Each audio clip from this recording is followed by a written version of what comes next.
There was a big black truck rolling back and forth on a cliff. I was riding in the passenger seat, and we're riding down the main street in my neighborhood. And the volcano erupted and flooded the basement of our house. He wasn't actually using plates, he was taking his head and like dipping it in the spaghetti and throwing it on the plate. And all these cops were chasing us because I wasn't wearing a seatbelt. And this woman walked back and forth, and she was just kind of like, pacing around. And then I'd look back and she'd be gone. And there'd be nobody driving the car, and her door would be flopping open. I dove in and saved my family, but then I ended up getting really sick and had to go to the hospital. When I started to walk in, they told me if I wanted to stay in, then I was going to have to wear a hat, so they passed off a hat. The clip begins with a montage of overlays, which immediately disorientates the viewer and sets the tone of the documentary.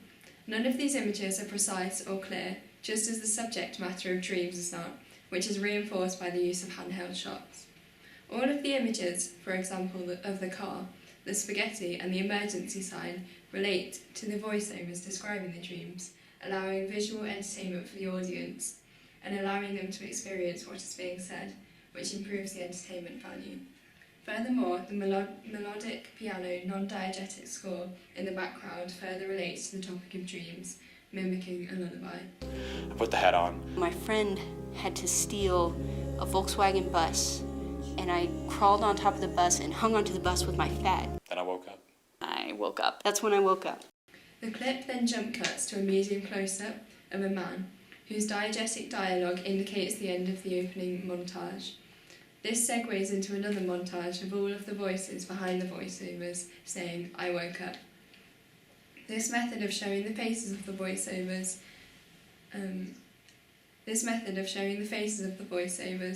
afterwards adds intrigue and entertainment, as they get to see who was speaking and therefore fully experience the story.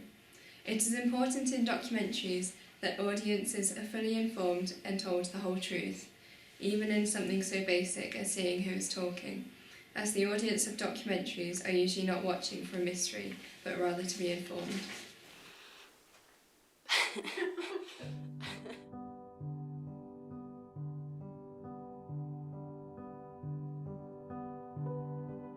Dreams are a manifestation of our unconscious that arises when we sleep, when the brain waves change.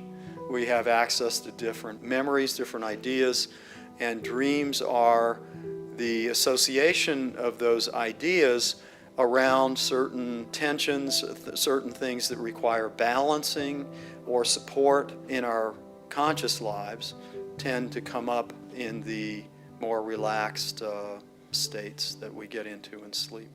The documentary then has a voiceover which gives the definition of dreams over another montage of tracking shots of a bed, which acts as the B-roll according to my technical research, which is basically the clip shown over a voiceover or interview to give the audience a visual show, again adding entertainment.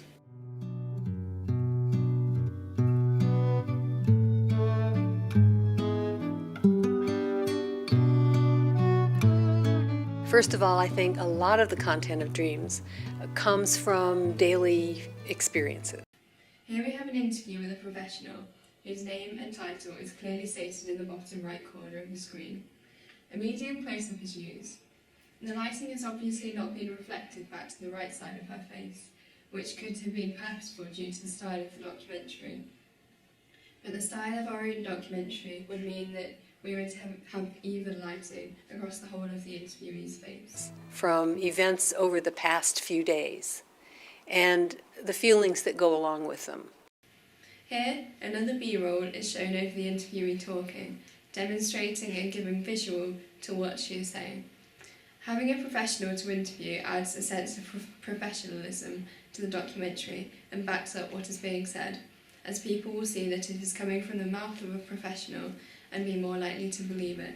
So a lot of the material of dreams can be detected in daily life.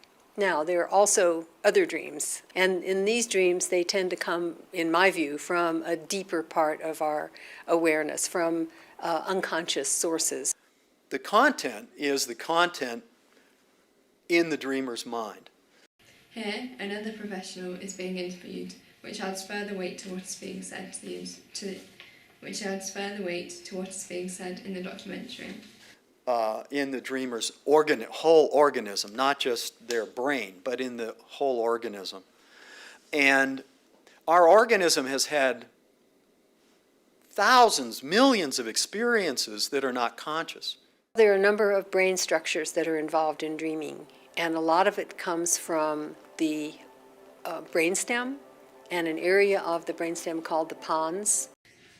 Here, the science behind the concept in the documentary is shown, being dreams in this example. The professional in the background is giving a voiceover describing it, while we have an image demonstrating it to us. Science adds further weight to the documentary, and the image acting as the B-roll again improves the visual element and entertainment. And there's a system that runs all the way from the lower part of the brain up through the midbrain called the ARAS, the Ascending Reticular Activating System. And that deals with arousal and awareness and awakeness. And so that part of our brain is activated when we're awake and when we're sleeping, and also when we're dreaming. The sleep studies show that it takes about an hour and a half. Cutting between two professionals talking about the same thing makes the documentary seem more factual, as they back up what each other is saying. To begin REMing, and it's during REM sleep that we dream. So according to the dream studies, everybody dreams every night if they get at least an hour and a half or more of sleep.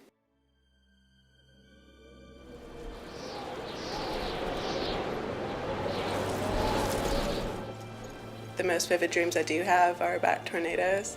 It's kind of a recurring dream. I remember the first one I had, I think, was when I was 6 or 7, back when I lived in Colorado. At this point, we have an interview with somebody who would be part of the target audience of the documentary, which allows the audience to relate and gain more interest on a personal level. The darker lighting suggests a darker topic about to be discussed. In addition, the anecdotal story adds further entertainment value.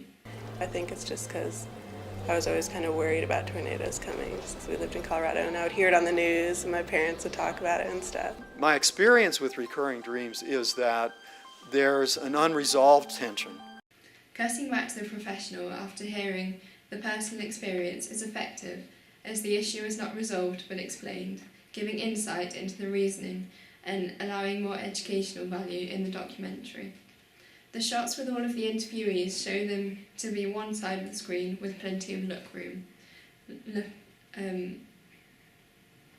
looking on eye level to the other side, also abiding by the rule of thirds.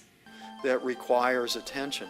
That lack of resolution in conscious life means that the dream just keeps coming up because it is important to pay attention to it.